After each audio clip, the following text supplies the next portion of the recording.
The victory of Javier Milei in Argentina could derail the EU-Mercosur trade deal negotiations.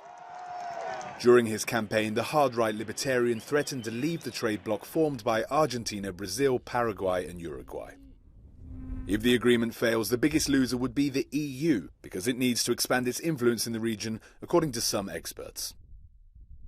Not reaching a deal with the Mercosur countries and not ratifying this association agreement would be a great loss for the European Union, not only on the economic front, but also in terms of symbolics and the politics of its relationships with Latin America. The EU has been trying hard to reassert its influence in Latin America in the last few years, especially after the Russian invasion of Ukraine, when the EU tries to gather as many allies as possible. Despite these difficulties, Brussels still congratulated Milei and says it intends to maintain the partnership, in particular by finalising negotiations on the EU-Mercosur agreement as soon as possible.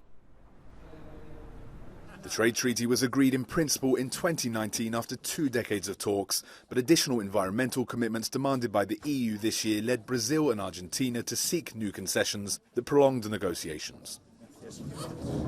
Now the election of a climate change denier, as Milei is, could become another argument for some EU member states, especially France and Austria, to drop the deal. Well, a new government in Argentina that denies the effects of climate change would certainly constitute a new obstacle, especially from an European Union point of view, and especially taking into consideration the positions taken also by the European Parliament. But at the same time, the most important country in these negotiations when it comes to climate change is the one country that has the Amazon forest, which is Brazil. And that's where we're going to see most of the negotiations taking place.